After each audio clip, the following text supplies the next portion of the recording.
جہاں کربلا میں یہ واقعہ ہو رہا تھا، قریبی ایک قبیلہ تھا، بنو کلب کا قبیلہ تھا، وہاں ایک خاتون تھی، ان کا ایک ہی اکلوتا بیٹا تھا، اس کی نئی نئی شادی ہوئی تھی، 17 دن ہوئے تھے۔ ماں اپنے بیٹے سے کہتی ہے بیٹا آج میرا دل بڑا افسردہ ہے، آج میری آنکھوں میں آنسو ہیں۔ بیٹا تڑپ کر کہتا ہے ماں جی کوئی غلطی ہو گئی، میں نے آپ کی شان میں کوئی گستاخی کر دی۔ ماں کہتی نہیں بیٹا تو بڑا وفادار ہے، تو تو بڑا فرما بردار ہے، لیکن بیٹا مجھے پتا چلا ہے ہم سے قریب ہی ایک علاقہ ہے، کربلا کا علاقہ ہے، اور وہاں امام حسین اپنے خاندان والوں کے ساتھ آئے ہیں اور سامنے یزیدیوں کا لشکر ہے۔ میرا بیٹا میرا دل بہت بےتاب ہے، کاش میرے اندر طاقت ہوتی، میں جا کر امام حسین کے ان دشمنوں کے آگے کھڑی ہو کر اپنی جان قربان کر دیتی۔ میرے پاس ایک تو ہی میرا بیٹا ہے، کیا بیٹا ایسا ہو سکتا ہے کہ آج میری لاج رکھ لے، جو میں نے تجھے دودھ پلایا بیٹا اس کی لاج رکھ لے کہ امام حسین اور اہل بیت کے قدموں پر جا کر دشمن اس سے پہلے کہ تلوار اٹھا کر میرے امام کی طرف بڑھیں ان کے خاندان والوں کو زخمی کریں۔ اے میرے بیٹا تو ان کی سپر بن کر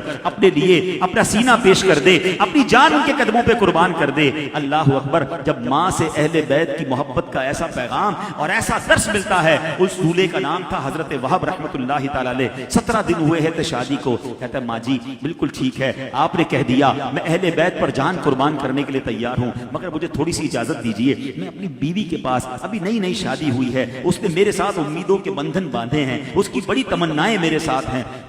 ایک آخری ملاقات اس سے کر لوں۔ اب ماں کہتی ہے اللہ اکبر! ماں بھی کیسی، کہتی بیٹا اپنی بیوی کے پاس جاؤ گے نا، میں بھی عورت ہوں، مجھے عورت کا پتہ ہے، ایسا نہ ہو وہ تیرا دل بدل دے، ایسا نہ ہو تیرا جذبہ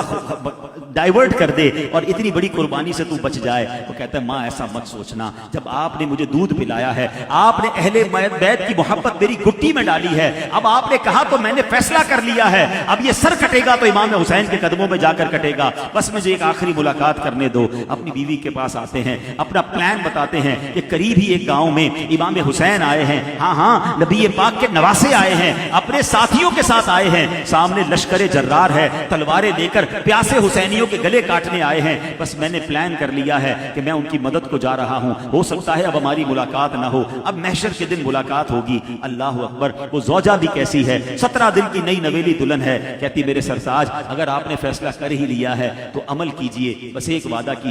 امام حسین سے ایک وعدہ لے لیجئے گا کہ جنت میں بھی ہم دونوں ساتھ رہیں گے۔ اللہ اکبر! یہ اب چلتا ہے 17 دن کا جوان دولہا، وہ تلوار لے کر، ماں بھی ساتھ ہے، بیوی بھی ساتھ ہے، پہلے جا کر امام حسین کی دست بوسی کرتے ہیں اور کہتے ہیں حضور ہم قریبی گاؤں میں رہتے ہیں، آپ پر ظلم و ستم کی جفاکاریاں ہو رہی ہیں، آپ کئی دنوں سے پیاسے ہیں، حضور میری ماں نے کہا ہے کہ میں آپ سے پہلے یزیدیوں کا مقابلہ میں کروں گا اور شہادت حاصل کروں گا۔ ایک وعدہ میری بیوی چاہتی ہے کہ حضور اگر مجھے آج شہادت مل جائے تو میں اور میری بیوی جنت میں ساتھ رہیں۔ امام حسین فرماتے ہیں کہ میں اپنے نانا جان سے تمہاری شفاعت کروا کر تمہاری بیوی کو جنت میں تمہارے ساتھ داخل کر دوں گا۔ اللہ اکبر! یہ جنتی نوجوانوں کے سردار تھے، ان کا وعدہ کافی تھا، بیوی بھی بیٹھی ہے، ماں بھی بیٹھی ہے۔ اب یہ منظر ذرا ذہن میں لائیے گا کہ 72 حسینی ہیں اور اس کے ساتھ ان کی بیوی اور والدہ بیٹھی ہیں، اور یہ نوجوان تلوار لے کر گھوڑ سواری کرتے ہوئے یزیدیوں کے لشکر میں گھس جاتے ہیں، تلوار چلاتے چلاتے کئی یزیدیوں کے سر اڑائے، بڑی بہادری سے لڑے اور آخرکار زخموں سے چور چور ہو کر جب واپس امام حسین کی طرف آتے ہیں اور امام حسین کے قدموں میں آ کر کہتے ہیں کہ رب کعبہ کی قسم میں کامیاب ہو گیا، دوبارہ جاتے ہیں، مگر اب تھوڑی دیر کے بعد یزیدی ان کا سر قلم کر کے وہ سر جو ہے امام حسین کے قدموں کی طرف اچھال دیتے ہیں، اپنی جان آفرین کے سپر کی، شہادت حاصل کی۔ وہ سر لے کر جب بیوی کی گود میں وہ سر آتا ہے، ماں